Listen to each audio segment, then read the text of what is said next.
হজরতুল আল্লাম শহীদ মরহুম আল্লামা দেলওয়ার হোসেন সাঈদী রহিমাহুল্লাহ ওনার স্মৃতি বিজড়িত আজকের এই ঐতিহাসিক প্যারেড ময়দানের তাফসিরুল কোরআনের প্রোগ্রামে সব আছে। স্টেজ আছে, শ্রোতা আছে, প্যান্ডেল আছে, মিডিয়া কাভারেজ আছে, কিন্তু আমাদের কলিজার টুকটাটা আমাদের মাঝে নাই। আজকের এই প্রোগ্রামে আলোচক হয়ে এই চেয়ারে আমি না বসে ওই শ্রোতাদের কাতারে বসে যদি আমাদের আল্লামার নুরানি চেহারার দিকে তাকিয়ে ওয়াজ শুনতে পারতাম, আমাদের হৃদয়টা ঠান্ডা হয়ে যেত, আমাদের তৃষ্ণার্ত হৃদয় শান্ত হতো। সব আজকে আছে, কি যেন নাই, ঠিক কিনা বলেন? আল্লাহ তাআলা প্রতি 100 বছরে একজন মুজাদ্দিদ পাঠায়, প্রতি 100 বছরে একজন মুজাদ্দিদ, যিনি সমাজকে সংস্কার করেন। আল্লামা দেলওয়ার হোসেন সাঈদী রহিমাহুল্লাহ ছিলেন তেমন একজন মুজাদ্দিদ। চিৎকার করে বলেন ঠিক কিনা? উনি শিরক বিদআতের আস্তানাকে তছনছ করে দিয়েছেন, তাওহীদের বাণীকে সমুন্নত করেছেন, গণমানুষের কাছে তাফসিরুল কোরআনকে জনপ্রিয় করেছেন। আজীবন তিনি ইসলামকে বিজয়ী শক্তি হিসেবে দেখার স্বপ্ন দেখতেন। এত প্রাঞ্জল ভাষা, এত চমৎকার আধুনিক প্রেজেন্টেশন, গণমানুষের কাছে কোরআনের তাফসিরকে এভাবে জনপ্রিয় করে তোলার মতো ব্যক্তিত্ব আল্লামা সাঈদী ছাড়া দ্বিতীয় কেউ এই বাংলার ভূখণ্ডে নাই। এই যে তাফসিরুল কোরআন, এই যে টার্মিনোলজি, এই টার্মটাই উনি আসলে জনপ্রিয় করেছেন। আমরা আগে জানতাম না যে এভাবে তাফসির করা যায়, এভাবে scientific indications of the Holi কোরআনকে মানুষের কাছে পেশ করা যায়, এভাবে এত জীবন ঘনিষ্ঠ করে, এত ইন্টারেক্টিভ করে কোরআনের কথাগুলো মানুষের কাছে উপস্থাপন করা যায়। উনি অন্যায়ের বিরুদ্ধে সবসময় সোচ্চার ছিলেন, প্রতিবাদী কণ্ঠস্বর ছিলেন। ওনার আলোচনা শুনলে দেহের রক্ত টকবক করে ফুটতে থাকতো। আল্লাহু আকবার, আল্লাহু আকবার, আল্লাহু আকবার। He was a strong mouthpiece of Islamic revivalism. Islamic জাগরণের স্ট্রং মাউথপিস ছিলেন আল্লামা সাঈদী রাহিমাহুল্লাহ। অনেক দোয়া পেয়েছেন, আমরা পড়েছি, এমন জীবন তুমি করিবে গঠন, মরণে হাসিবে তুমি, কাঁদিবে ভুবন। গোটা বিশ্বকে তিনি কাঁদিয়েছেন। আল্লামা যখন ইন্তেকাল করলেন, আমি তখন মালয়েশিয়া থেকে যুক্তরাষ্ট্রে একটা কনফারেন্সে যোগ দিতে যাচ্ছি, কাতার এয়ারলাইন্সে। মালয়েশিয়া থেকে দোহাতে নামলাম। দোহায় যখন আমার ট্রানজিট, তখন শুনতে পেলাম যে আল্লামা বিদায় নিয়েছেন। সোশ্যাল মিডিয়ায় শুনে বিশ্বাস করতে পারলাম না। মুহূর্তের মধ্যেই মাসুদ সাঈদী ভাইকে মেসেজ করলাম, উনি কোনো উত্তর দিতে পারলেন না। মাসুদ ভাইয়ের সাথে যখন কোলাকুলি করি, আমাদের শামীম ভাইয়ের সাথে যখন কোলাকুলি করি, মনে হচ্ছে আল্লামা সাঈদীর ঘ্রাণ পাই। শরীরটা লিটারালি কাঁপছিল, নিজেকে মানাতে পারছিলাম না, বিশ্বাস করতে পারছিলাম না যে আসলে আল্লামা বিদায় নিয়েছেন। ইন দ্য মিন টাইম আমার সেকেন্ড ফ্লাইট, দোহা টু নিউ ইয়র্ক, 12 ঘন্টার ফ্লাইটে উঠলাম। ইন্টারনেট থেকে বিচ্ছিন্ন হলাম। নামার পরে শুনলাম আল্লাহু আকবার, যেখানে ওনাকে কবরস্থ করার কথা ছিল সেখানেও কবর দিতে দেয়া হয় নাই। ছবিগুলো দেখতে লাগলাম, হাসিমাখা মুখ, হাসিমাখা নিথর দেহটা, মরণে হাসিবে তুমি, কাঁদিবে ভুবন। From east to west, from north to south, the entire globe, গোটা বিশ্ব ওনার জন্য কেঁদেছে, গোটা বিশ্ব কেঁদেছে। কাবার গিলাফ ধরে ধরে মানুষ চিৎকার করেছে। এর চেয়ে শ্রেষ্ঠ মৃত্যুকার হতে পারে? আমাদের আল্লামার আর কি পাওয়ার ছিল বলেন? আর কি পাওয়ার ছিল? কুল্লু নাফসিন যায়িকাতুল মাউত, যারাই দুনিয়াতে আসবে তারা ইন্তেকাল করবে, এটা আমরা মেনে নেই, এটা আমরা জানি। কিন্তু অবাক করা বিষয় হচ্ছে, আমরা আজও জানি না আমাদের আল্লামার মৃত্যু কি স্বাভাবিক হয়েছে নাকি এটা পরিকল্পিত মেডিকেল কিলিং ছিল। এটা যে পরিকল্পিত মেডিকেল কিলিং ছিল, এটা ধারণা করার পেছনে অনেক কারণ আছে। তিনি আধিপত্যবাদের বিরুদ্ধে সোচ্চার ছিলেন, ফ্যাসিবাদের বিরুদ্ধে সোচ্চার ছিলেন, রাজনৈতিক প্রতিহিংসার শিকার ছিলেন। এজন্য এটা মেডিকেল কিলিং হতে পারে, এ ধারণা আমরা করতেই পারি। আওয়াজ করে বলেন ঠিক কিনা? যেই সময়টা আমরা কাটাচ্ছি, এত সুন্দর সময় বাংলাদেশ আর পাবে না। আমাদের জন্মের পর থেকে এরকম চমৎকার সময় আমরা পাই নাই। এটাই আসল সময়। আমরা ইন্টারিম গভর্নমেন্টের কাছে দাবি জানাই, উচ্চতর তদন্ত কমিটি করে এটা কি হত্যাকাণ্ড ছিল নাকি স্বাভাবিক মৃত্যু ছিল, এই রিপোর্ট গণমানুষের কাছে প্রচার করে জানাতে হবে। এই দাবির সাথে কি সবাই আপনারা একমত? কারা কারা একমত হাত তুলে দেখান।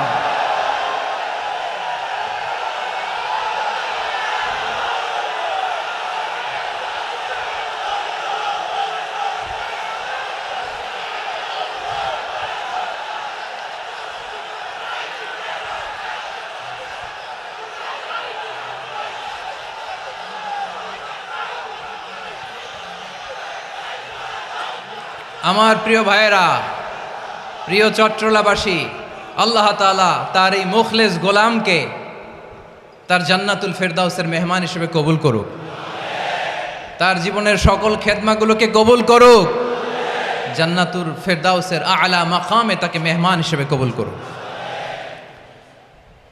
আল্লামা শহীদ দেলোয়ার হোসেন সাঈদী রাহিমাহুল্লাহ, উনি ছাড়াও এই ঐতিহাসিক ময়দানে কথা বলেছেন আল্লামা লুৎফুর রহমান রাহিমাহুল্লাহ, চলে গিয়েছেন আমাদেরকে ছেড়ে। তিনি বলতেন, ইনশাল্লাহ মিজান আবার আসবে। হুজুর আমি তো আসলাম, আপনি তো আমাদেরকে ছেড়ে চলে গেলেন। আল্লাহু আকবার, আল্লাহু আকবার, আল্লাহু আকবার। গলায় কোনো সুর ছিল না, সুর দিয়ে কথা বলতেন না, কিন্তু এত চমৎকার শব্দের বুনন, এত চমৎকার প্রেজেন্টেশন, এত চমৎকারভাবে ঐতিহাসিক বর্ণনাগুলো তিনি উপস্থাপন করতেন। মন্ত্রমুগ্ধ হয়ে আমরা আল্লামা লুৎফুর রহমানের কথা শুনেছি। আমরা হযরতুল আল্লাম লুৎফুর রহমান রাহিমাহুল্লাহর জন্য এই বিশাল ময়দান থেকে দোয়া করছি, আল্লাহ তাআলা তুমি তোমার এই খাদেমকে জান্নাতের মেহমান হিসেবে কবুল করে নাও।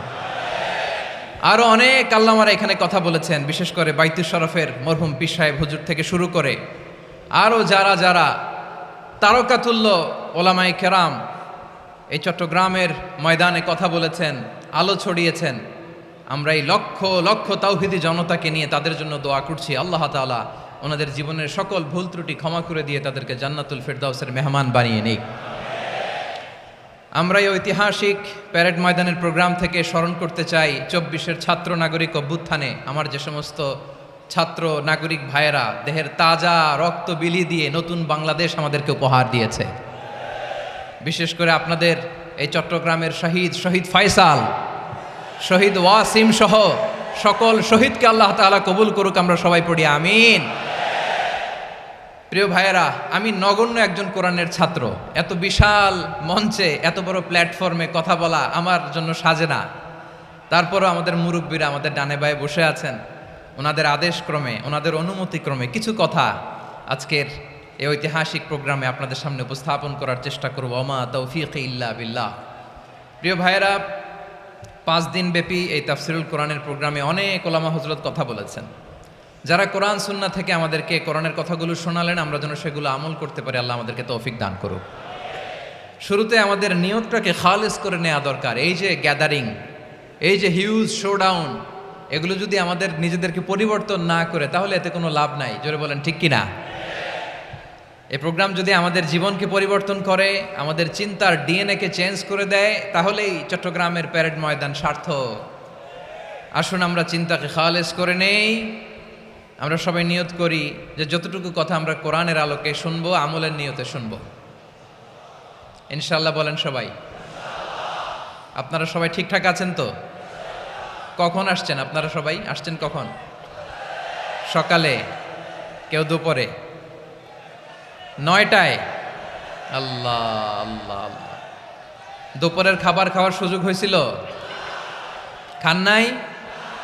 রোজা রাখছেন? আহা, আমি কি দিয়ে বিদায় দেব আমার এই ভাইগুলোরে? আল্লাহ তুমি আমার ভাইগুলোরে কবুল করো। ইসলামের পক্ষের এই গণজোয়ারকে আগামীর বাংলাদেশের ইসলামের জন্য তুমি কবুল করো। যেই ভালোবাসা ইসলামের জন্য হয়, যেই গণজোয়ার কোরআনের জন্য হয়, পৃথিবীর কোনো শক্তি দিয়ে সেটাকে আটকানো যায় না। জোরে বলেন ঠিক কিনা? এজন্য গ্রাজুয়ালি, সিস্টেম্যাটিক্যালি, মেথোডোলজিক্যালি আমাদেরকে আগাতে হবে, শুধু আবেগ দিয়ে নয়। বিবেকেরও দরকার আছে না নাই? প্রিয় ভাইয়েরা, আসুন, আমাদের কথা অনেক বেশি, সময় অনেক কম। আমরা আর কাল বিলম্ব না করে মহাবিশ্বয় মহাগ্রন্থ আল কোরআন আল কারীম থেকে কিছু কথা শুনি। আমি যেই টপিকটা নিয়ে আজকের এই ঐতিহাসিক চট্টগ্রামের প্যারেড ময়দানের তাফসিরুল কোরআন প্রোগ্রামে আলোচনা করব সেটা হচ্ছে সূরাতু আন-নাহলের 90 নম্বর আয়াত নিয়ে কিছু কথা আমরা উপস্থাপন করবার চেষ্টা করব ইনশাআল্লাহ। আমার খুতবার শুরুতেই আপনারা মোটামুটি আন্দাজ করে ফেলেছেন যে আমি কি নিয়ে আলোচনা করব, কারণ যে আয়াতটি আমি তেলাওয়াত করেছি এই আয়াতটি প্রায়শই এই ভূখণ্ডে, এই বাংলাদেশে জুমার দিনে খতিব সাহেবরা দ্বিতীয় খুতবা শেষের দিকে পড়ে না? কি কমন পড়ছে? ইন্নাল্লাহা ইয়া'মুরু বিল আদলি ওয়াল ইহসান ওয়া ইতাই যিল কুরবা ওয়া ইয়ানহা আনিল ফাহশাই ওয়াল মুনকারি ওয়াল বাগি ইয়াইদুকুম লাআল্লাকুম তাযাক্কারুন। মুখস্থ আছে না সবার? আসুন আমরা এই আয়াতের সরল অর্থ, এর মর্মবাণী, এর সংক্ষিপ্ত তাফসীর সবাই মিলে আজকের এই প্রোগ্রাম থেকে উদ্ধার করার চেষ্টা করি। আপনারা মনোযোগী আছেন তো? ইনশাআল্লাহ। এই আয়াতটা অনেক কম্প্রিহেন্সিভ একটা আয়াত। সাইয়েদনা আব্দুল্লাহ ইবনে মাসউদ রাদিয়াল্লাহু তাআলা আনহু উনি বলেছেন, ইন্নাহা মিন আজমাই আয়াতিল কুরআন, এটা কোরআনের সবচেয়ে জামে মানে আয়াত। যদিও ছোট্ট আয়াত, অল্প কিছু কথামালা, কিন্তু তিনি বলতেন এটা কোরআনের সবচাইতে জামে মানে সবচেয়ে কম্প্রিহেন্সিভ একটা আয়াত, যেখানে কথা কম, শব্দ কম, কিন্তু এটার দোতনা, এটার আবেদন, এটার মিনিং অনেক বেশি। সুবহানাল্লাহ। এই আয়াতে আল্লাহ তাআলা বেসিকলি আমাদেরকে 3টা বিষয়ে আদেশ করেছেন আর 3টা বিষয়ে বারণ করেছেন, মানে নিষেধ করেছেন। আওয়াজ করে বলুন, আদেশ করেছেন কয়টা? প্রিয় চট্টলার ভাইয়েরা, আমার মতো এই যে 3 আঙ্গুল উঁচু করে বলেন, আদেশ করেছেন কয়টা? আবার নিষেধও কয়টা? মানবো তো আমরা ইনশাআল্লাহ? বলেন সবাই। 3 do's and 3 don'ts, do's and don'ts, 3টা আদেশ, 3টা নিষেধ। এই 3টা আদেশ আর 3টা নিষেধের ভেতরে আল্লাহ তাআলা গোটা ইসলামী শরিয়ার মূল নির্যাসকে ঢুকিয়ে দিয়েছেন। সুবহানাল্লাহ। এই ছোট্ট একটা আয়াতে গোটা ইসলামী শরিয়ার, the gist, the cream of the creams, গোটা ইসলামী শরিয়ার মূল নির্যাসকে আল্লাহ ঢুকিয়ে দিয়েছেন।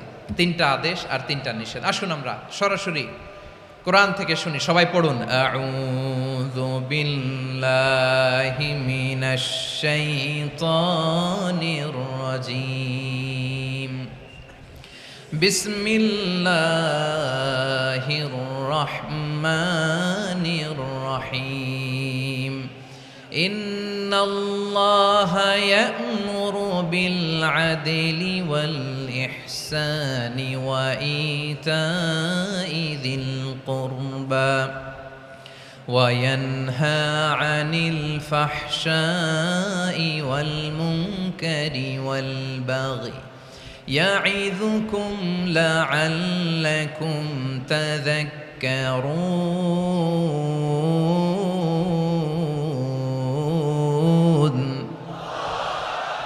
আল্লাহ তাআলা ইরশাদ করছেন, ইন্নাল্লাহা ইয়া'মুরু বিল আদলি ওয়াল ইহসান, নিশ্চয় আল্লাহ তাআলা তোমাদেরকে ন্যায় বিচারের আদেশ দেন, সদাচরণের আদেশ দেন, নিকটাত্মীয়দেরকে দানের আদেশ দেন। আদেশ কয়টা?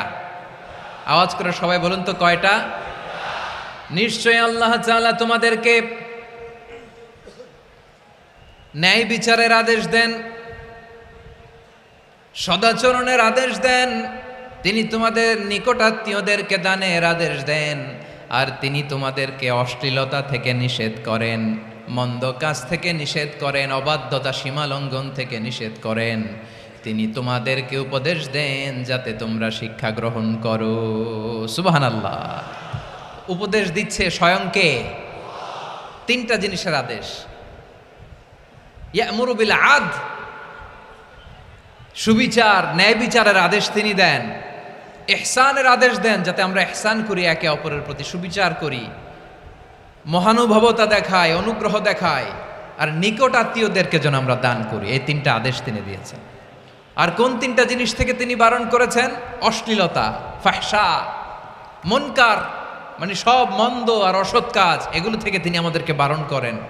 ওয়াল বাগি, অবাধ্যতা, সীমা লঙ্ঘন, এই 3টা কাজ থেকে তিনি আমাদেরকে বারণ করেন। তিনি আমাদেরকে উপদেশ দেন, স্বয়ং আল্লাহ তাআলা আমাদেরকে উপদেশ দেন যাতে করে আমরা শিক্ষা গ্রহণ করি। সুবহানাল্লাহ পড়ে।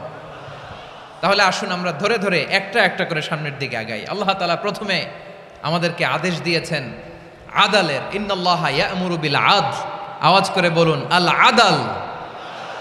সবাই পড়ুন আল আদাল। আমরা উর্দু জানি, হিন্দি জানি, অনেকে ইংরেজিও জানি, কিন্তু আরবি শব্দগুলো আমাদের মুখ দিয়ে বেরোতে চায় না। আওয়াজ করে বলুন আল আদাল। মাশাআল্লাহ, ইন্নাল্লাহা ইয়া'মুরু বিল আদল। আল্লাহ তাআলা আমাদেরকে আদলের আদেশ দেন। আদল অনেকে না বুঝলেও আদালত শব্দটা বুঝবেন। আদালত, আদালত, আদালত বুঝেন না? যেখানে বিচার কার্যের ফয়সালা করা হয়, কোর্ট কাচারি আদালত, এটা তো ভেরি কমন। এটা শুনছেন না সবাই? আদালত, যেখানে ন্যায় বিচার হবে, সুশাসন হবে। কিন্তু ভাগ্যের কি নির্মম পরিহাস, ওখান থেকে মিথ্যা সাক্ষী দিয়ে মনমতো রায় দিয়ে দেয়া হয়। এগুলোর পরিবর্তন হওয়ার দরকার আছে না নাই? প্রিয় ভাইয়েরা, আদালত, আল আদ, ইংরেজিতে বলে জাস্টিস, ন্যায় বিচার, সুবিচার, সুশাসন, জাস্টিস, আল আদাল।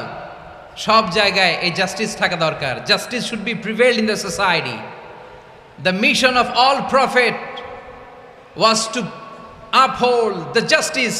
সব নবীর মিশন ছিল এই জাস্টিসকে, আদালকে, সুশাসন আর সুবিচারকে নিশ্চিত করা। পড়েন সুবহানাল্লাহ। And the core message of every divine scripture was to uphold justice. পৃথিবীর সব আসমানি কিতাবের মূল শিক্ষা ছিল এই জাস্টিসকে সমাজে এনশিওর করা, সুবিচার, সুশাসনকে এনশিওর করা। তাহলে প্রিয় ভাইরা, আমরা বুঝতে পারলাম আল আদ শব্দের মানে হচ্ছে ইনসাফ বা সুবিচার বা ন্যায় বিচার। এটা হচ্ছে একটা general meaning, very general meaning. আপনি যদি ইন ডেপথ বুঝতে চান, আরো ভেতরে যান, তাহলে আদাল মানে হচ্ছে সমন্বয়, আদাল মানে হচ্ছে ভারসাম্য, ব্যালেন্স। আদাল মানে হচ্ছে মধ্যম পন্থা। সুবহানাল্লাহ পড়েন। কারণ সব সময় সমান সমান হইলেই সুবিচার হয় না। কথা কি বুঝতেছেন? ইসলামের দ্য কনসেপ্ট অফ আদাল, এটা এমন আদাল, এটা সব সময় সমান সমান নয়। যখন সমান সমান দেয়া দরকার, ইসলাম সমান সমান দেয়। যখন ব্যালেন্স করা দরকার, চেক এন্ড ব্যালেন্স, সমন্বয়, ভারসাম্য করা দরকার, তখন ইসলাম ভারসাম্য করে দেয়। এটার নাম আদাল। সুবহানাল্লাহ। সহজ করে আপনাদেরকে বুঝাই। যেমন ধরুন, একটা পরিবারের 3 জন সদস্য, স্বামী, স্ত্রী আর সন্তান। তাদের সকালবেলার ব্রেকফাস্টে, স্বামীর সকালের নাস্তায় স্বামীর 3টা রুটি লাগে, স্ত্রীর 2টা লাগে, আর সন্তানের 1টা রুটি লাগে। এখন আমি যদি সমান সমান করে আদল করতে চাই, সবাইকে যদি 3টা করে রুটি দেই, তাহলে স্বামী বেচারার জন্য ঠিক আছে? কি বলেন? কথা কি বুঝতেছেন না কষ্ট হয়ে যাচ্ছে? যদি সমান সমানের নিয়মে আগাই, তাহলে 3টা করে যদি রুটি দেই, স্বামীর জন্য ওকে, কিন্তু স্ত্রীর জন্য 1টা বেশি হয়ে যায়। আর সন্তানের জন্য কয়টা বেশি হয়? আচ্ছা, এই তো বুঝতেছেন, মাশাআল্লাহ। আচ্ছা, 2টা করে যদি সবাই দেয় সমান সমান নীতিতে, তাহলে স্ত্রীর জন্য, স্ত্রী বেচারির জন্য ঠিক আছে, কিন্তু স্বামীর কয়টা কম পড়ে? আর সন্তানের বেশি হয়ে যায় কয়টা? আচ্ছা, সমান সমান নীতিতে সবাইকে যদি সকালের নাস্তার জন্য 1টা করে রুটি দেই, সন্তানের জন্য ঠিক আছে, কিন্তু স্ত্রী বেচারির কম পড়ে কয়টা? স্বামীর কম পড়ে কয়টা? 2টা। কথা কি বুঝতেছেন? আর আমি যদি স্বামীকে দেই 3টা, স্ত্রীকে দেই 2টা, আর সন্তানকে দেই 1টা, তাহলে কারো অপচয় হবে না। যার যতটুকু দরকার ঠিক ততটুকুই কাজে লাগবে। চিল্লায় বলেন ঠিক কিনা? এটাই হচ্ছে ইসলামের আদাল, যেখানে যার যতটুকু দরকার তাকে সেখানে ঠিক ততটুকু দিয়ে দেওয়ার নামই হচ্ছে আদাল। চিল্লায় পড়েন আল্লাহু আকবার। রব্বুল আলামিন বলেন, ইউসিকুমুল্লাহু ফি আওলাদিকুম লিযযাকারি মিসলু হাযযিল উনসায়াইন। আল্লাহ তোমাদেরকে ওসিয়ত করেন, তোমাদেরকে আদেশ দেন, উত্তরাধিকার সম্পদ যখন বন্টন হবে, ছেলেরা যতটুকু পাবে, মেয়ে পাবে তার অর্ধেক। সুবহানাল্লাহ বলেন। দেখেন, ছেলে যদ্দূর, মেয়ে অর্ধেক, ছেলে ডবল পাবে। আপাত দৃষ্টিতে মনে হয় এখানে অবিচার হয়েছে, কিন্তু আসলে কি অবিচার হয়েছে? আপনি বিয়ের ক্ষেত্রে যান, ওইখানে আবার ছেলে মোহরানা দেয়, মেয়ে সেখানে মোহরানা পায়। তাহলে চেক এন্ড ব্যালেন্স, ভারসাম্য, ব্যালেন্স, মধ্যম পন্থা এখানে আছে না নাই? এটাই হচ্ছে ইসলামের আদল। আল্লাহ তাআলা এই আদলের আদেশ দিয়েছেন, সুবিচার, ন্যায় বিচার, সুশাসন এবং ভারসাম্যের আদেশ দিয়েছেন। প্রিয় ভাইয়েরা, একটি শান্তিময় সমাজ, একটা সমৃদ্ধ সমাজ, একটা মানবিক সমাজ যদি আমরা পেতে চাই, এই আয়াতের মধ্যে যতগুলো পয়েন্ট আছে সবগুলোর বাস্তবায়ন লাগবে। কথা বুঝতে পেরেছেন? বলেন, আওয়াজ করে বলেন, আমরা একটা শান্তির সমাজ চাই কি চাই না? আমরা একটা সমৃদ্ধ বাংলাদেশ চাই কি চাই না? আমরা একটা মানবিক বাংলাদেশ চাই কি চাই না? এই আয়াতে আল্লাহ তাআলা একটা মানবিক সমাজের রূপরেখা টেনেছেন। তার প্রথম কথা হচ্ছে ইন্নাল্লাহা ইয়ামুরু বিল আদল। আল্লাহ তাআলা তোমাদেরকে আদলের নির্দেশনা দেয়, সুবিচার সুশাসনের নির্দেশনা দেয়। যে সমাজে আদল থাকে না সে সমাজে জুলুম মানুষের ঘাড়ে চেপে বসে। আদলের বিপরীত হচ্ছে জুলুম। আদলের বিপরীত কি? জুলুম বা জাওর, অত্যাচার, অবিচার, বৈষম্য। এই যে বৈষম্য বিরোধী ছাত্র আন্দোলন কমন পড়ছে? এই যে একজন সমন্বয়ক তো দেখা করলো আমার সাথে। জুলুম মানে হচ্ছে বৈষম্য। বৈষম্যের স্থান ইসলামে নাই, অবিচারের স্থান ইসলামে নাই, জুলুমের স্থান ইসলামে নাই। আল্লাহ তাআলা বলেন যে আমি জুলুমকে নিজের জন্য হারাম করেছি এবং তোমাদের জন্য হারাম করেছি। বিশ্বনবী ফরমান, আল্লাহ তাআলা বলেন হাদিসে কুদসিতে, ইয়া ইবাদি ইন্নী হারামতু যুলমা আলা নাফসি ওয়া জাআলতুহু বাইনাকুম মুহাররামান ফালা তাযালামু। আমার গোলামেরা শোনো, নিশ্চয় আমি আল্লাহ তাআলা জুলুমকে আমি আমার উপরে হারাম করেছি, অনুরূপভাবে জুলুম করাকে তোমাদের উপরেও হারাম করেছি। ফলে ফালা তাযালামু, তোমরা একে অপরের সাথে জুলুম করো না। নির্দেশনাটা কার? খবরদার, জুলুমের সাথে আমাদের কোনো সম্পর্ক নাই। আল্লাহ তাআলা আদলের আদেশ দিয়েছেন, আদালতের আদেশ দিয়েছেন, সুশাসনের ন্যায় বিচারের আদেশ দিয়েছেন। ইন্নাল্লাহা ইয়ামুরু বিল আদল, আমাদেরকে আদল প্রতিষ্ঠা করতে হবে। জুলুমের সাথে ইসলামের কোনো সম্পর্ক নাই। আল্লাহ তাআলা জালিমদের জন্য কঠিন শাস্তি প্রস্তুত করে রেখেছেন। যারা এই আদলকে ভুলণ্ঠিত, কখন রাত কিচ্ছু জানে না, কখন দিন কখন রাত কিছু জানে না, বছরের পর বছর কেটে গিয়েছে। এক্সট্রা জুডিশিয়াল কিলিং এর কোনো হিসাব নাই, বিচার বহির্ভূত হত্যা, এনফোর্স ডিসঅ্যাপিয়ারেন্স, গুম, যেটা সবচাইতে বড় মানবতা বিরোধী অপরাধ। কত মানুষ যে গুম হয়েছে তার কোনো ইয়ত্তা নাই। যেই ফ্যামিলির সদস্য গুম হয়েছে তারা কি ওই লোকটার জন্য মাগফিরাতের দোয়া করবে নাকি সুস্বাস্থ্যের দোয়া করবে তারা নিজেরাও জানতো না, কারণ জানে না ও বেঁচে আছে না মরে গেছে। আহা, বিডিআর নওজোয়ানদের যারা ছাড়া পেল দেখলাম, বিনা অপরাধে, কোনো অন্যায় ছাড়া, অপরাধ ছাড়া তাদের জীবন থেকে, তাদের তারুণ্যের, তাদের যৌবনের 15 বছর 16 বছর 17 বছর নাই, 6 মাস বয়সের ছোট বাচ্চাকে রেখে জেলে গেছে। 6 মাসের মেয়ে বেরোয় দেখে মেয়ের বয়স 17 বছর। মেয়ে বাবারে চিনে না, বাবা মেয়েরে চিনে না। মেয়েকে এখন বিয়ে দিয়ে আরেক ছেলের হাতে তুলে দিবে। মেয়ের শৈশব বাবা দেখে নাই, মেয়ের কৈশোর বাবা দেখে নাই, মেয়ের তারুণ্য দেখে নাই। আরেক যুবককে দেখলাম 14 বছরের 14 দিনের সংসার, 2 সপ্তাহের সংসার শেষে জেলে গেছে। কত যুবকের যে স্ত্রী চলে গিয়েছে ফ্যামিলি ছেড়ে, কারণ জানে না তো কবে আসবে, কি হবে, কেউ জানতো না। দাম্পত্য জীবনের মাত্র 14 দিনের স্মৃতি, এই স্মৃতিকে আঁকড়ে ধরে এক বোন 16টা বছর 17টা বছর কাটিয়ে দিয়েছে। আমি নিউজটা দেখে ভাবলাম, আমার এই বোনের প্রতিটি দিন কিভাবে কেটেছে, প্রতিটি রাত কিভাবে কেটেছে, প্রতিটি ক্ষণ কিভাবে কেটেছে। বিশ্বনবী বলেছেন, ইত্তাকি দাওয়াতাল মাজলুম ফাইন্না লাইসা বাইনাহু ওয়া বাইনাল্লাহি হিজাব। মাজলুমের কান্নাকে ভয় করো, কারণ মাজলুমের কান্না আর আল্লাহর মাঝে কোনো পর্দা থাকে না। আমরা আর এরকম কোন জুলুম বাংলাদেশে দেখতে চাই না। জোরে বলেন ঠিক কিনা? আর কেউ নতুন করে জালিম হোক আপনারা চান? আবার নতুন করে কেউ ফ্যাসিস্ট হোক আপনারা চান? এক দল আরেক দলকে নিশ্চিহ্ন করার রাজনীতিতে মেতে উঠুক এটা আপনারা চান? আমরা বাংলাদেশকে আদল দিয়ে সাজাতে চাই। আমরা এই 56,000 বর্গ মাইলের প্রতিটা ইঞ্চি মাটিকে কোরআনের আইন দিয়ে সাজাতে চাই। রাজি আছেন আপনারা? কারা কারা রাজি দেখান হাত তুলে আল্লাহকে।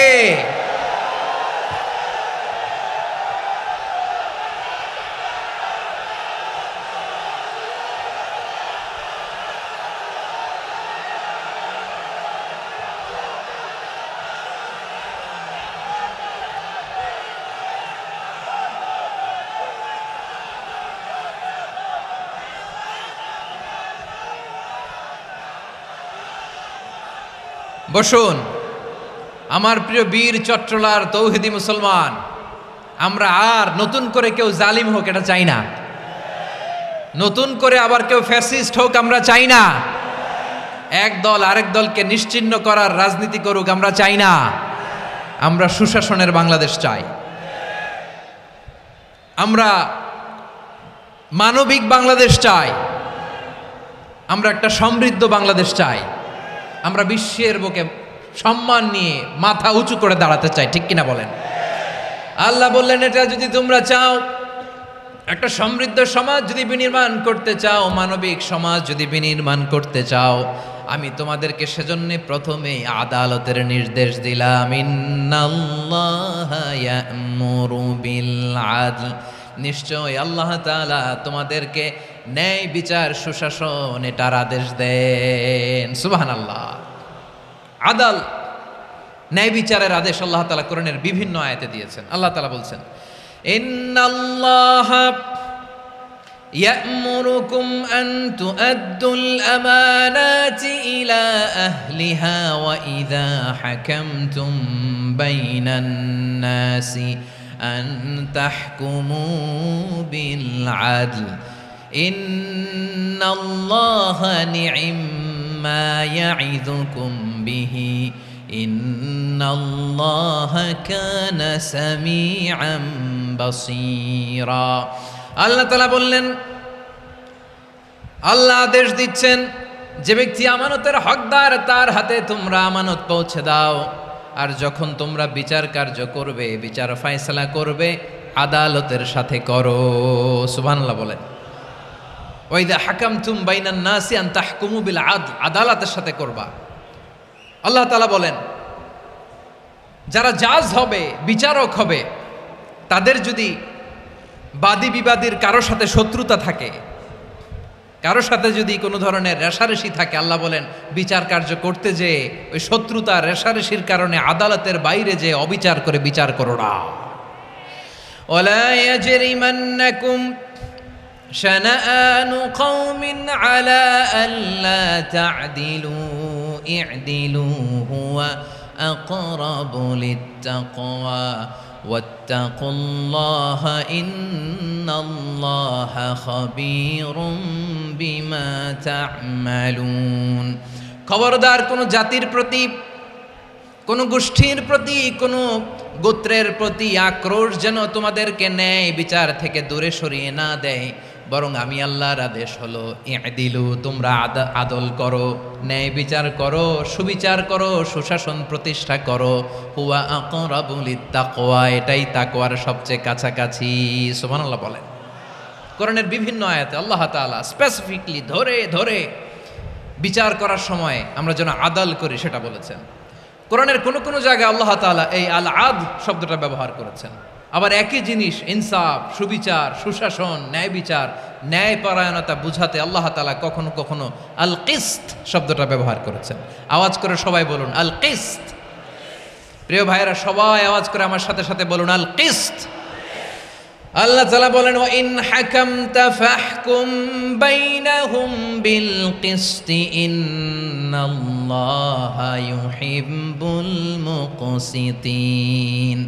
যখন তুমি বিচার করবে, বিশ্বনবীকে উদ্দেশ্য করে অ্যাড্রেস করে বললেন, নবী হে, ইহুদিরা কোনো বিষয়ে মীমাংসার জন্য যদি আপনার দরবারে আসে, যদি বিচার করতে হয়, খবরদার অবিচার করবেন না, ফয়সালা যেটা করবেন কিসতের সাথে করবেন, ন্যায় পরায়ণতার সাথে করবেন, কারণ ইন্নাল্লাহা ইউহিব্বুল মুকসিতিন, নিশ্চয় আল্লাহ রাব্বুল ইজ্জাত ন্যায় পরায়ণশীলদেরকে বড্ড ভালোবাসেন। সুবহানাল্লাহ বলেন। ন্যায় পরায়ণ লোকদেরকে আল্লাহ তাআলা বড্ড ভালোবাসেন। অন্য আয়াতে আল্লাহ তাআলা বলছেন, وَنَضَعُ الْمَوَازِينَ الْقِسْطَ لِيَوْمِ الْقِيَامَةِ فَلَا تُظْلَمُ نَفْسٌ شَيْئًا। আমি কিয়ামতের দিন ন্যায় পরায়ণতার মানদণ্ড স্থাপন করব, যেটাকে আমরা মিজানের পাল্লা বলি। আল্লাহ বলেন, ন্যায় বিচারের মানদণ্ড কিয়ামতের ময়দানে আমি আল্লাহ স্থাপন করব। সেদিন কারো প্রতি বিন্দু পরিমাণ, এক চুল পরিমাণ অবিচার করা হবে না, কোনো অবিচার করা হবে না। সেদিন সুশাসন হবে, সুবিচার হবে, ন্যায় পরায়ণতার সাথে বিচার হবে। আওয়াজ করে পড়েন আল্লাহু আকবার। তাহলে প্রিয় ভাইরা, যে তিনটি বিষয়ে আল্লাহ তাআলা আমাদেরকে আদেশ দিয়েছেন, তার প্রথমটা হচ্ছে আদালত, ইনসাফ, সুবিচার, ন্যায় বিচার। এটা আমরা চাই কি চাই না? বিশ্বনবী ন্যায় বিচার, ন্যায় পরায়ণতা, সুশাসন প্রতিষ্ঠিত করেন কি করেন নাই? আপনারা বিশ্বনবীর সিরাত যারা পড়েছেন, আপনি দেখবেন বিশ্বনবীর সিরাতের পরতে পরতে, বাঁকে বাঁকে, সিরাতের বাঁকে বাঁকে এই আদালতের নমুনা মেলে। সুবহানাল্লাহ বলেন। ছোট্ট একটা নমুনা রাসূল সাল্লাল্লাহু আলাইহি ওয়াসাল্লামের আসসিরা আল আতরা থেকে ছোট্ট একটা নমুনা আপনাদের খেদমতে এখানে উপস্থাপন করি। বিশ্বনবী সাল্লাল্লাহু আলাইহি ওয়াসাল্লাম মক্কা বিজয় করলেন ৮ম হিজরিতে। মক্কা বিজয় শেষে তিনি কয়েক সপ্তাহ মক্কাতে অবস্থান করলেন। ইন দ্য মিন টাইম মক্কার একটা ভেরি প্রেস্টিজিয়াস অ্যান্ড ডিগনিফাইড ফ্যামিলির নারী চুরিতে ধরা পড়ল। কিসে ধরা পড়ল? সবাই বলেন কিসে? আমাদের সমাজে আসেনি এটা? আছে? ছোট না বড়? হ্যাঁ, হিসাব করে শেষ করা যায় না। ৩.৫ লাখ কোটি টাকা নাই উন্নয়ন প্রকল্পের নামে। উন্নয়ন প্রকল্পের নামে ৩.৫ লাখ কোটি টাকা নাই। ৩.৫ লাখ কোটি টাকা লিখতে পারবেন আপনি? এক টানে লিখতে পারবেন? বুঝতেছেন কত বড় সংখ্যা? হ্যাঁ, বনু মাখজুমিয়া গোত্রের এক নারী মক্কায় চুরিতে ধরা পড়ল। বলেন তো চুরি করলে বিধান কি? কি কাটতে হবে? চুরির বিধান হলো হাত কেটে দাও। তাও সেটা গোপনে নয়, প্রকাশ্যে জনসম্মুখে হাত কেটে দাও। বনু মাখজুমিয়া গোত্রের নারী যখন চুরিতে ধরা পড়ল, সাহাবারা চিন্তায় পড়ে গেলেন। সবেমাত্র মক্কার লোকেরা কালিমা পড়ে মুসলমান হয়েছে, ইসলামের আইন কানুন তেমন জানে না, ইসলামী শরিয়ার সাথে বেশি পরিচিত নয়। এখন যদি বিশ্বনবী চুরির যেই বিধান এটা যদি কায়েম করে হাত যদি কেটে দেয়, না জানি মক্কার লোকেরা আবার বিগড়ে যায়, না জানি মক্কার লোকেরা আবার মুরতাদ হয়ে যায়, না জানি মক্কার লোকেরা ইসলাম থেকে দূরে সরে যায়। চলো চলো, সাহাবীরা মিলে পরামর্শ করলেন, চলো বিশ্বনবীর কাছে যে বলি, ও নবী, শুধু কেবলমাত্র একমাত্র এই নারীর জন্য চুরির হাত কাটার বিধানটা আপনি একটু থামিয়ে দেন। চুরির হাত কাটার যে বিধান এখানে একটু রহিত করে দেন, বাকিগুলা কইরেন মদিনাতে যে চলবে, কিন্তু মক্কায় এবারের জন্য মাফ করে দেন। কিন্তু কে বলবে? এই যে পরামর্শ, সাজেশন, এটা কে দিবে বিশ্বনবীর কাছে? সাহাবারা চিন্তায় পড়ে গেলেন। আল্লাহর নবীর সামনে দাঁড়িয়ে আল্লাহর দেয়া হুদুদ, আল্লাহর দেয়া বিধান থামিয়ে দেওয়া, মাফ করে দেওয়া, এই কথা বিশ্বনবীর সামনে বলার সাহস তো কেউ রাখে না। কেউ কেউ বলল, বিশ্বনবীর পালক পুত্র যায়েদ বিন হারেসার সন্তান উসামারে বিশ্বনবী নাতির মতো আদর করে, বড্ড বেশি ভালোবাসে উসামারে। এজন্য সাহাবারা উসামাকে বলতো হিব্বু রাসূলিল্লাহ, বিশ্বনবীর ভালোবাসা। কি বলতো? সাহাবীরা বললেন, বিশ্বনবীর ভালোবাসা হিব্বু রাসূলিল্লাহ, উসামারে পাঠাও। উসামারে বিশ্বনবী নাতির মতো স্নেহ করে, মায়া করে, ভালোবাসে। আমরা পারবো না, উসামা পারবে। সবাই মিলে ফুসিয়ে ওসামাকে, ছোট্ট ওসামাকে রাজি করালো। ওসামা এমন এমন কথা যে তুমি বিশ্বনবীর কাছে বলতে হবে, পারবা নাকি? ওসামা বলে, পারবো। সাইয়েদনা ওসামা রাদিয়াল্লাহু তাআলা আনহু তরুণ সাহাবী বিশ্বনবীর কাছে গেলেন, যে বললেন, নবী, বনু মাখজুমিয়া গোত্রের এক নারী চুরিতে ধরা পড়েছে, এবারের জন্য কি এই মহিলাটারে মাফ করে দিলে হয় না? এবারের জন্য একটু ক্ষমা করা যায় না নবী?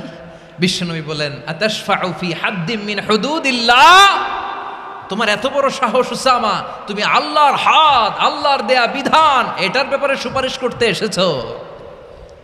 তোমরা কি জানো তোমাদের আগে যত কওম, যত গোত্র, যত জনপদ ধ্বংস হয়েছে তার কারণ ছিল তাদের মধ্যে গরিবরা অন্যায় করলে তারা বিচার করত, আর ধনীরা অন্যায় করলে তারা মাফ করে দিত। খবরদার!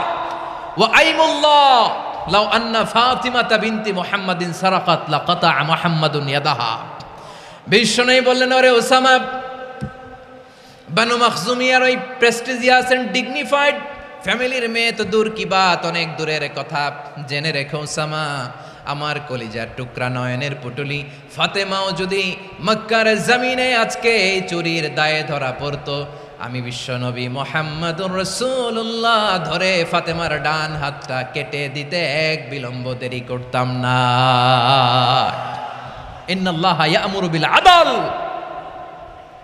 আমাদেরকে জাস্টিস শিখায়, পশ্চিমারা আমাদেরকে ইনসাফ শিখায়, আমাদেরকে সুশাসন শিখায়। আর ইনসাফ, সুশাসন, ন্যায় বিচার, সুবিচার, জাস্টিস কারে বলে বিশ্বনবীর বায়োগ্রাফি থেকে জেনে নাও। এই ছিল বিষ্ণু ইসা ইসলামের আদালতের নমুনা। আপনি যদি সাইয়েদনা ওমরে ফারুকের জীবনের দিকে তাকান,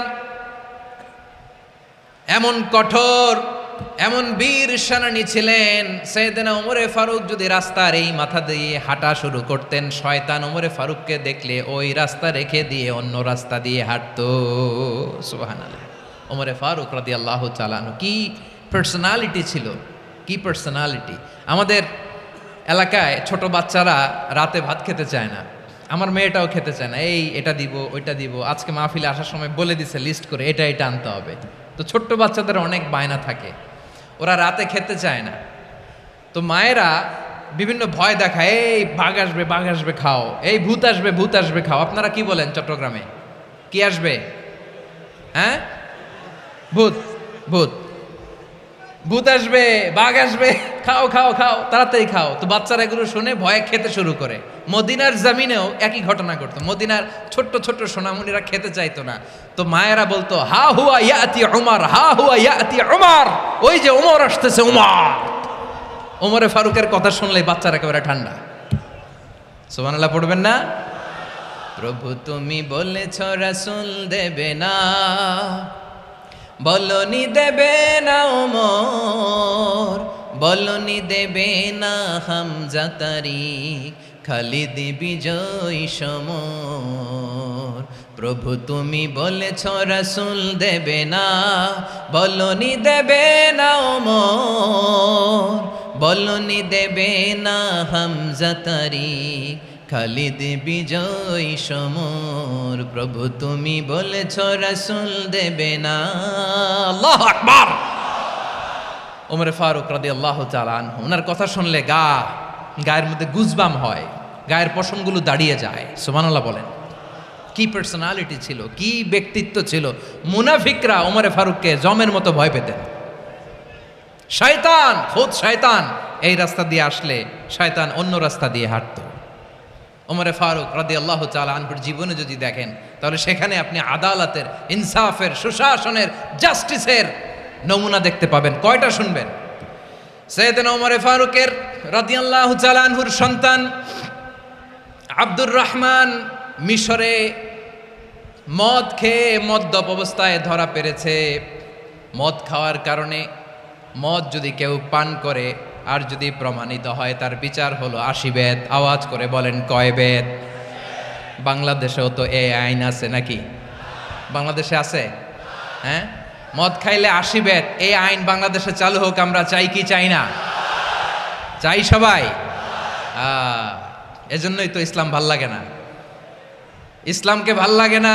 ইসলামকে আউট করে রাখতে পারলেই তো এরকম বড় বড় বোতল খাওয়া যায়। একেবারে সহজ, পানির মতো সহজ, হিসাব একেবারে সহজ। ওমরে ফারুক রাদিয়াল্লাহু তাআলা আনহুর ছেলে ভুল করে মদ পান করে ফেলেছিলেন। আব্দুর রহমান, ঘটনা ঘটেছে মিশরে। মিশরের গভর্নর তখন আমর ইবনুল আস রাদিয়াল্লাহু তাআলা আনহু। আব্দুর রহমানের ভাই যে গভর্নরকে বলল, গভর্নর যদি একটু দয়া করেন, খলিফার ছেলে আমার ভাই আব্দুর রহমান মদ্যপ অবস্থায় ধরা পড়েছে, জনসম্মুখে যদি আপনি বেত্রাঘাত করেন আমাদের প্রেস্টিজ থাকে না, যদি 80 বেত আপনি মারেন আমার কোনো কথা নাই, কিন্তু ঘরের ভেতরে মারেন। আব্দুর রহমানের ভাইয়ের সুপারিশ শুনে সাইয়েদনা আমর ইবনুল আস রাদিয়াল্লাহু তাআলা আনহু রাজি হয়ে গেলেন। ঘরের ভেতরে লোকচক্ষুর আড়ালে 80 বেত তিনি মানলেন।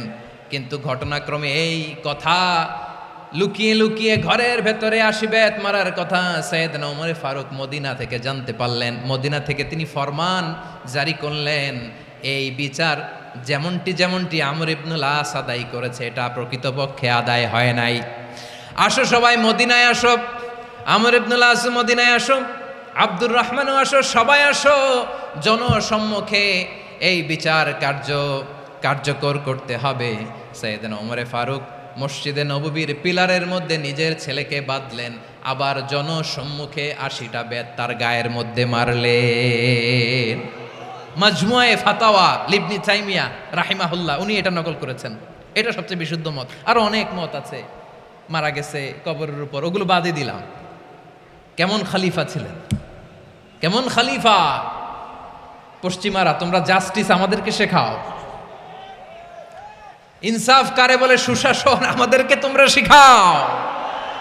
ওমরে ফারুক রাদিয়াল্লাহু তাআলা আনহু ওইটাকে, ওই বিচারকে তিনি ধর্তব্য মনে করেন নাই। মদিনাতে এনে আবার জনসম্মুখে আবার 80 বেত মেরেছেন।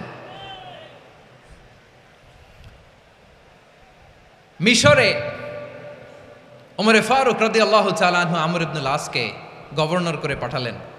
সেখানে আমর ইবনুল আসের ছেলে একটা প্রতিযোগিতায় রানার আপ হয়েছে। এক মিশরি সেখানে চ্যাম্পিয়ন হয়েছে। রানার আপ বুঝতে পেরেছেন তো? রানার আপ সেকেন্ড হয়েছে, এক মিশরি হয়েছে চ্যাম্পিয়ন প্রথম। কিন্তু গভর্নরের ছেলে ও জিততে পারে নাই। ও রাগে ওই মিশরির গায়ের মধ্যে কয়েকটা লাঠি দিয়ে বাড়ি মেরেছে। মিশরি যে মদিনাতে ওমরে ফারুকের কাছে বিচার দিলেন, আপনার গভর্নরের ছেলে অন্যায়ভাবে আমার গায়ে হাত তুলেছে। সাইয়েদনা ওমরে ফারুক আবার ফরমান জারি করলেন, আসো মদিনাতে আসো। মিশরিকে ডাকলেন।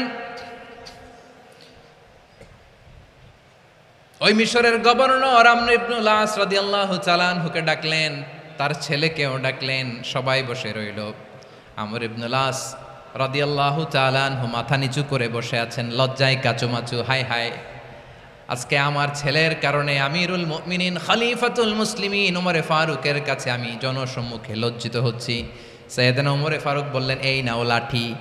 গভর্নরের ছেলে তোমার মাথার মধ্যে যতগুলো বাড়ি মেরেছে, আজকে জনসম্মুখে তুমি অতগুলা বাড়ি মারো। মিশরি বলে, থাক, আপনি যে ডেকে আনছেন সবার সামনে এটা বলছেন, এতেই আমি খুশি। আল্লাহু আকবার!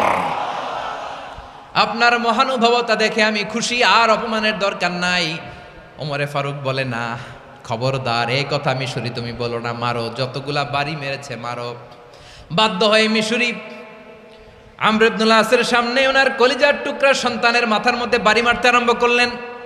ঠিক যতগুলা বাড়ি গভর্নরের ছেলে আমর ইবনুল আসের ছেলে মিশরির গায়ে মেরেছিল, মাথায় মেরেছিল, মিশরি গুনে গুনে ততটা মারলেন। এই দৃশ্য দেখে ওমরে ফারুক রেগে মেগে আগুন, রাগের চোটে রাগ সামলাতে না পেরে, আর নিজেকে সামলাতে না পেরে মিশরিরে বললেন, ছেলেরে মারা শেষ হয়ে গেলে এবার বাবার টাক মাথার মধ্যে কয়েকটা বাড়ি মার। রাগের চোটে, আউট অফ অ্যাঙ্গার, রাগের চোটে, যে আমার পাঠানো গভর্নর আমর ইবনুল আস তার ছেলেকে কেন আদব তারবিয়া কেন শিক্ষা দিতে পারে না। ছেলেরে মারা হইলে এবার আমর ইবনুল আসের মাথার মধ্যে দুইটা মারো। এটা রাগে বলেছেন, এটা শাস্তি হিসেবে না। সুবহানাল্লাহ পড়ে। তোমরা আমাদেরকে সুশাসন শিখাও, আমাদেরকে সুশাসন শিখাও। বিশ্বনবী বলেন, আদল এটা যেন তেন বিষয় না, এটা দিয়েই মানবিক সমাজ গড়তে হবে। আল্লাহ তাআলা কিয়ামতের কঠিন ময়দানে, যেদিন স্বামী স্ত্রীকে চিনবে না, স্ত্রী স্বামীকে দেখে পালিয়ে যাবে, বন্ধু বন্ধুরে চিনবে না, পীর সাহেব মুরিদরে চিনবে না, মুরিদ পীর সাহেবরে চিনবে না, দলের কর্মী তার নেতারে চিনবে না, নেতা তার কর্মীরে চিনবে না, বন্ধু বন্ধুরে দেখে পালাবে। এই কঠিন মুহূর্তে সূর্যটা মাথার কাছে চলে আসবে, জমিনটা তামার জমিন হবে। আজকের জমিনের মতো নয়। মানুষ ঘর্মাক্ত, ক্লান্ত, শ্রান্ত মাথার মগজগুলো কানের ছিদ্র আর নাকের ছিদ্র দিয়ে বেয়ে বেয়ে পড়বে।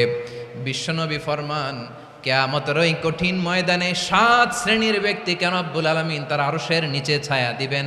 তার মধ্যে প্রথম শ্রেণীর ব্যক্তি হলো ইমামুন আদিল। ইমামুন আদিল, ন্যায়পরায়ণ শাসক, যে ইনসাফের সাথে বিচার করে, যে জাস্টিস সমাজে সার্ভ করে, যে সুশাসন নিশ্চিত করে, ওই ইমামুন আদিল। আদিল শব্দটা বুঝছেন না? ইন্নাল্লাহা ইয়া'মুরু বিল আদল, পাইছেন? আদিল।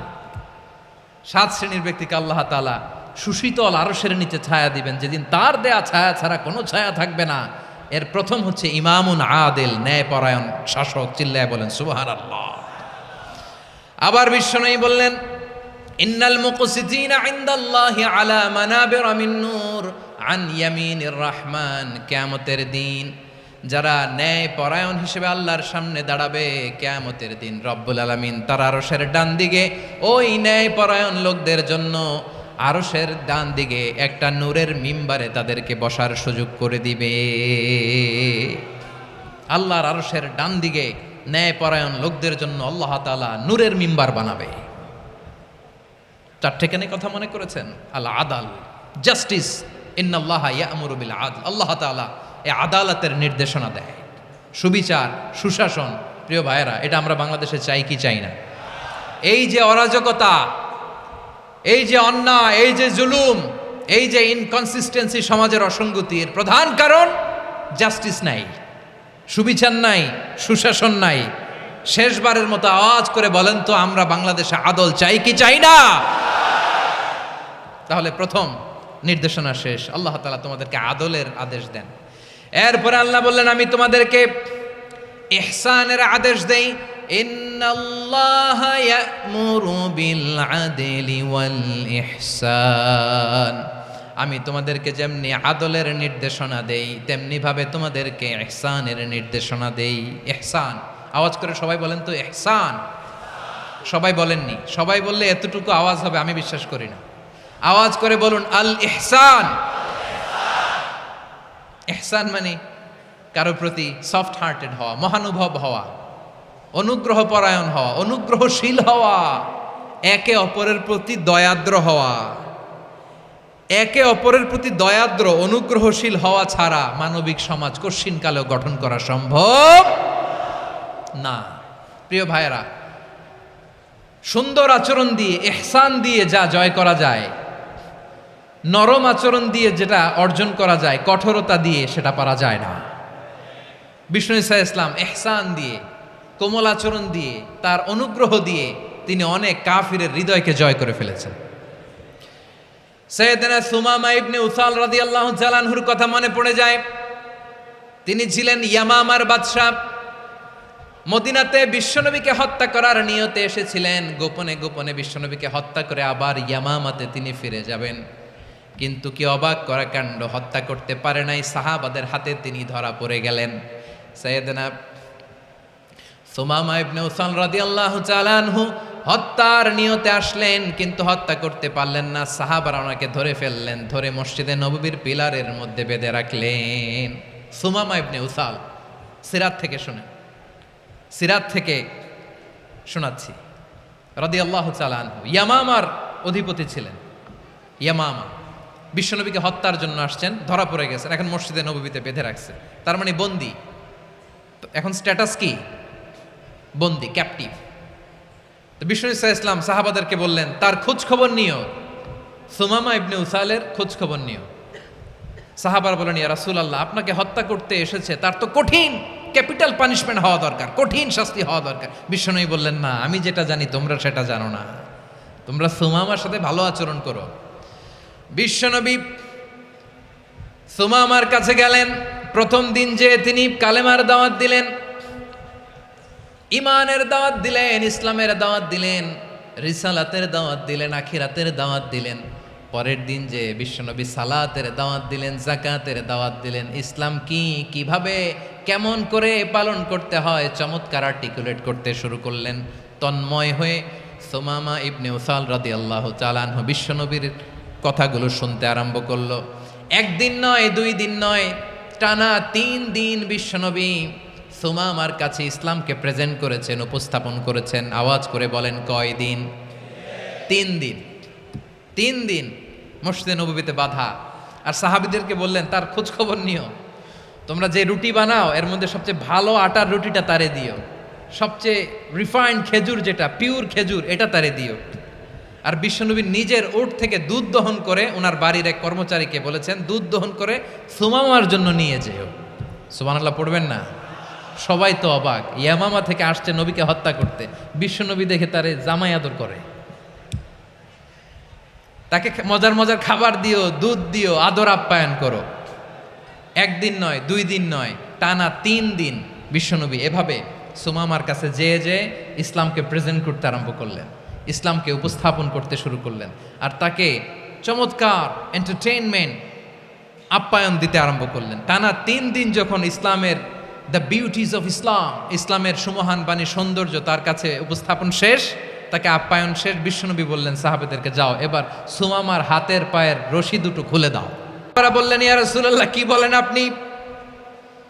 ও তো হত্যাকারী, সুযোগ পায় নাই, আপনারে মারতে পারে নাই, ছেড়ে দিলে আবার ও আপনার উপর তলোয়ার নিয়ে ঝাঁপিয়ে পড়বে। নবী, এই সিদ্ধান্ত আপনি নিতে যাবেন না। বিশ্বনবী বললেন, যেটা বলেছি সেটা করো, সুমামার রশিগুলো ছেড়ে দাও। সুমামার হাতে পায়ের রশিগুলো যে তোমরা খুলে দাও। সাহাবারা তর্ক জুড়ে দিলেন, লা ইয়া রাসূলুল্লাহ, এমনটা করবেন না, তো ভয়ঙ্কর ভয়ঙ্কর খুনি, কি জানি কি হয়ে যায়। বিশ্বনবী বললেন, না, তার হাতে পায়ের রশিগুলো খুলে দাও। সাহাবারা বিশ্বনবীর কথা মতো তার হাতে পায়ের রশিগুলো খুলে দিল।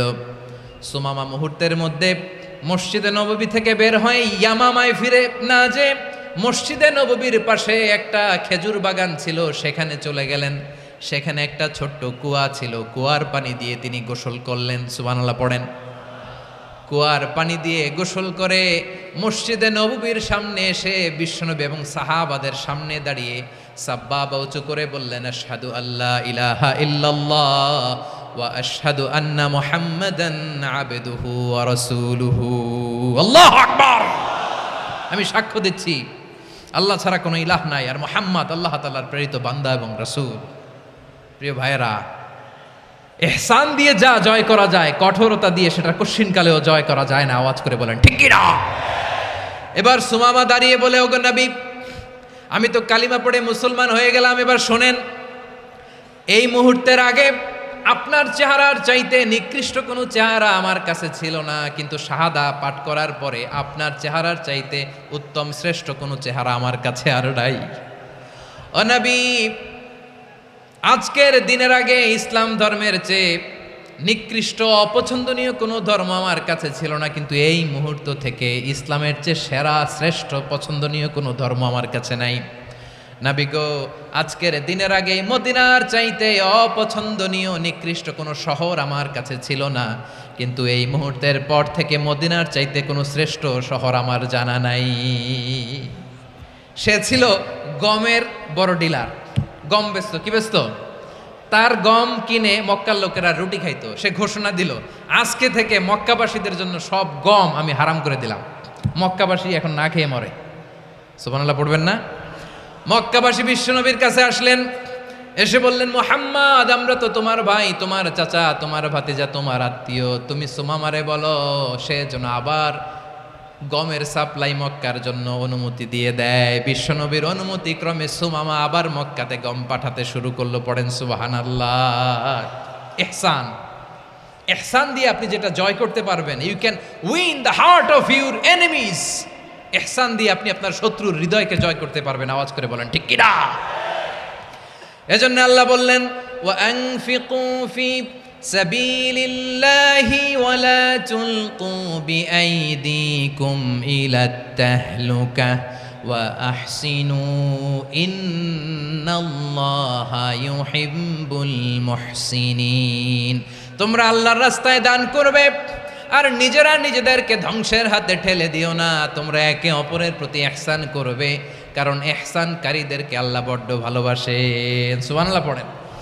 আবার সূরা রহমানে আল্লাহ বললেন, হাল জাযাউল ইহসানি ইল্লাল ইহসান ফাবিআইয়ি আলা, সবাই পড়েন, ফাবিআইয়ি আলাই রাব্বিকুমা তুকাযযিবান।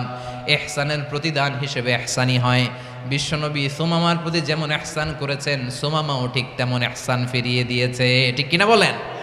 তাহলে এক নম্বরে হচ্ছে আদ, ন্যায় বিচার। দুই নম্বরে সবাই বলেন ইহসান, সদাচরণ। ইহসান দুই ধরনের প্রিয় ভাইরা, ইহসান ফিল ইবাদা, ইহসান ফিল মুআমালা। ইহসান ফিল ইবাদা হচ্ছে একাগ্র অনুভবে ইবাদতে ডুব দেওয়া, এর নাম ইবাদতের ইহসান। সুবহানাল্লাহ পড়েন। বিশ্বনবী বলেন ইহসান মানে কি জানো নাকি?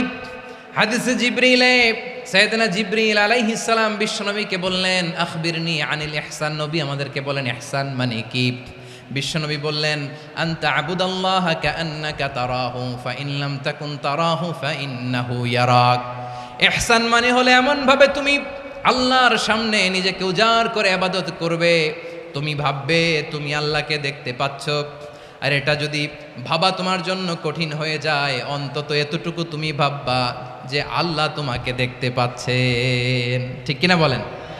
ও আমার বীর চট্টলার ভাইয়েরা, কেউ যেটা দেখে না সেটা দেখে কে?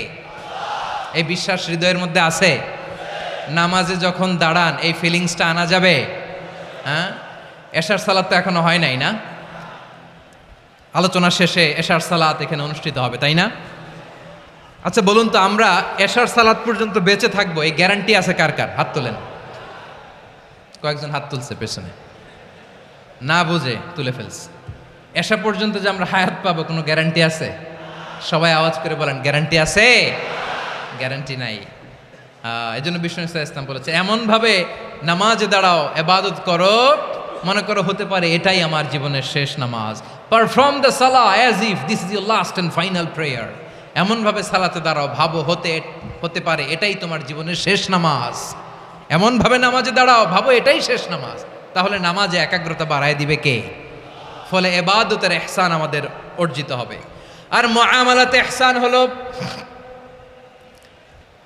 বিশ্বনবী বলেন, ইন্নাল্লাহা তাবারাকা ওয়া তাআলা কাতাবাল ইহসানা আলা কুল্লি শাই, ফাইযা কাতালতুম ফাআহসিনুল কিতলা ওয়া ইযা যাবাহতুম ফাআহসিনুয যাবহা ওয়ালিয়ুহিদ্দা আহাদুকুম শাফরাতাহু ওয়ালিয়ুরিহ যাবিহাতাহু। ইহসান দুই ধরনের, আওয়াজ করে বলতে হবে। কয় ধরনের? সবাই বলুন আওয়াজ করে, কয় ধরনের? একটা হচ্ছে ইহসান ফিল ইবাদা, ইবাদতে ইহসান। ইবাদতে ইহসান কি? একাগ্র অনুভব দিয়ে ইবাদত করা, মন প্রাণ দিয়ে ইবাদত করা। আর মুআমালাতে ইহসান কি? সব কাজে, দৈনন্দিন কাজে, কর্মে, সামাজিক অ্যাক্টিভিটিতে কোমলতা প্রদর্শন করা, অনুগ্রহের সাথে সবকিছু করা। আল্লাহ তাআলা ইন্নাল্লাহা তাবারাকা ওয়া তাআলা কাতাবাল ইহসানা আলা কুল্লি শাই, তিনি সব কিছুর ব্যাপারে ইহসানকে আবশ্যক করেছেন।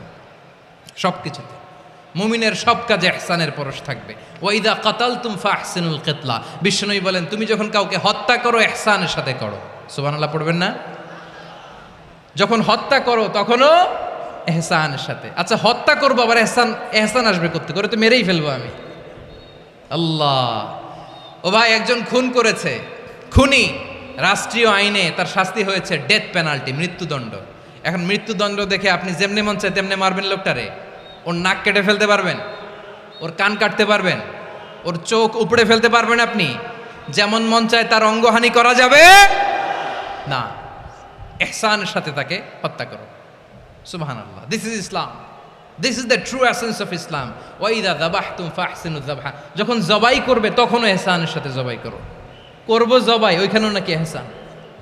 আচ্ছা কুরবানির দিন আমরা পশুগুলোরে কি করি বলেন সবাই আওয়াজ করে?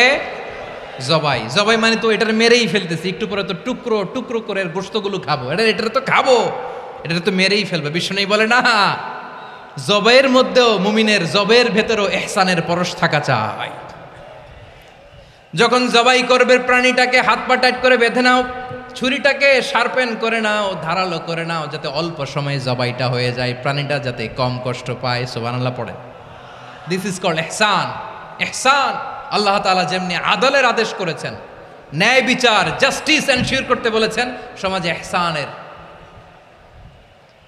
ব্যবহার, ইহসানের অনুশীলন তিনি করতে বলেছেন। এজন্য মুমিনের প্রতিটি কাজে, আমার চট্টগ্রামের ভাইয়েরা আমার দিকে তাকান, খেয়াল করে শুনুন, মুমিন জীবনের প্রতিটি কাজে ইহসানের পরশ থাকা চাই।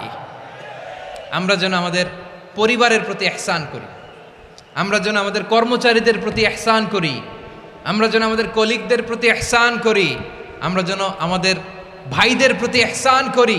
মুমিন জীবনের প্রতি কাজে ইহসানের পরশ থাকার দরকার আছে না নাই? কথা বুঝতে পেরেছেন? তাহলে আল্লাহ তাআলার তিনটা আদেশ ছিল, কয়টা গেল? ভুলে গেছে, ভুলে গেছে চট্টগ্রাম।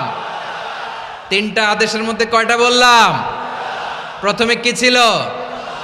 আদল। 2 নম্বরে, 3 নম্বরে রব্বুল আলামিন বললেন ওয়া ইতা ইদিল কুরবা, নিকটাত্মীয়দেরকে দান করো। নিকট আত্মীয়দেরকে দাও, যারা তোমাদের ব্লাড কানেকশনের আত্মীয় তাদেরকে তোমরা দাও। এখানে জেনারেলি বললেন দাও, কি দিব সেটা তিনি এখানে বলেন নাই, সেটা তিনি সূরাতুল ইসরার মধ্যে বলেছেন। আল্লাহ বলেন ওয়া আতিযাল কুরবা হাক্কা, নিকট আত্মীয়দেরকে তাদের অধিকার, তাদের প্রাপ্য তোমরা বুঝিয়ে দাও। দেখেন, একটা শান্তির সমাজ, একটা সমৃদ্ধ সমাজ, একটা মানবিক সমাজ গঠনের জন্য আল্লাহ তাআলা বেশি না, মাত্র 3টা অর্ডার, 3টা ভার্ডিক্ট তিনি জারি করেছেন। 1 নাম্বার সুশাসন, ন্যায় বিচার। 2 নাম্বার ইহসান। 3 নাম্বার নিকটাত্মীয়, যারা কাছের, তোমার ভেরি ক্লোজ রিলেশনশিপে আছে, তাদেরকে দাও। দাও, দিলে বাড়িয়ে দেয় কে? অনেকে দিতে চায় না, কৃপণতা করে। দিলে বাড়ায় দেয় কে?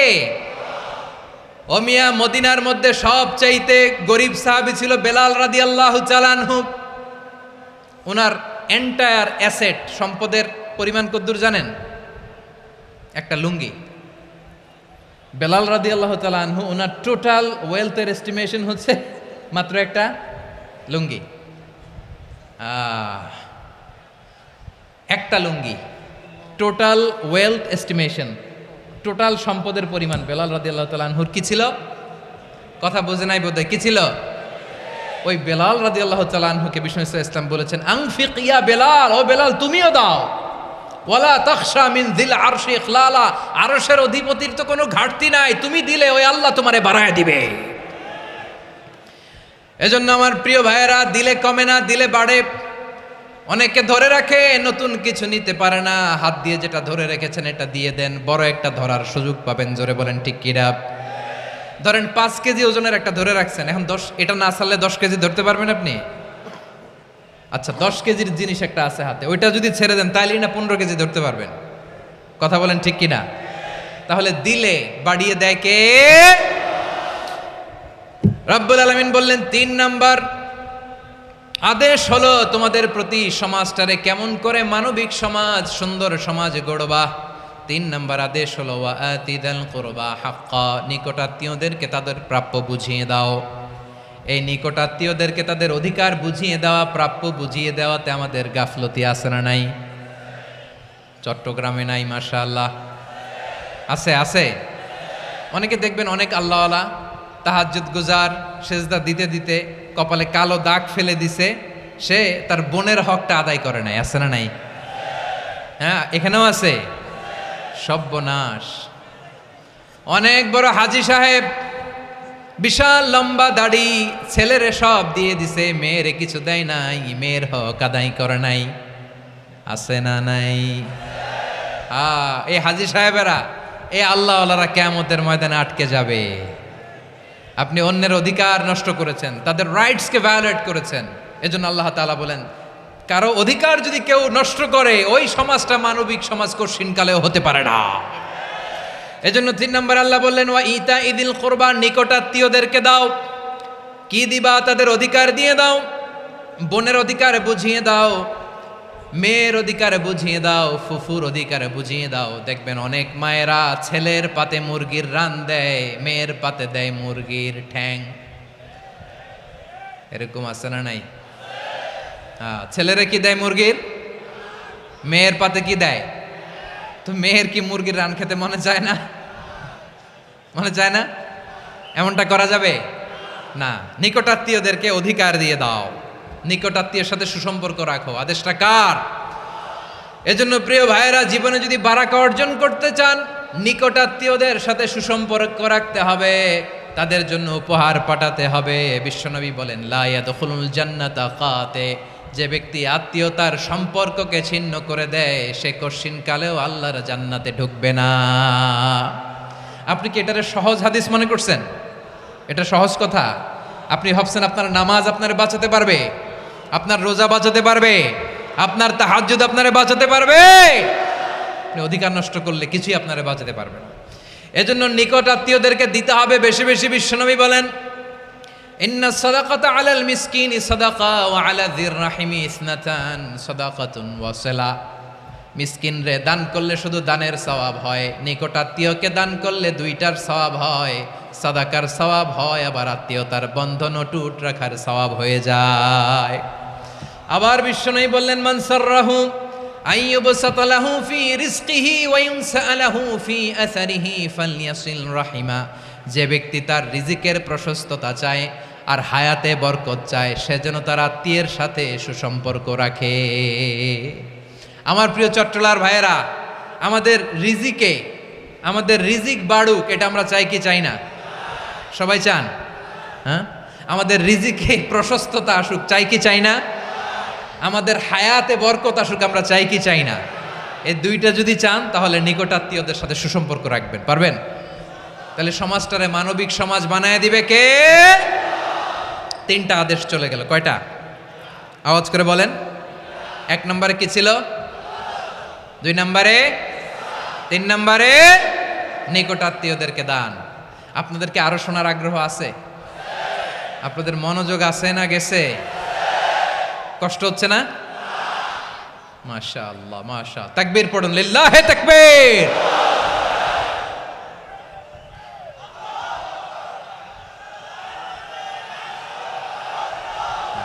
মাশাআল্লাহ।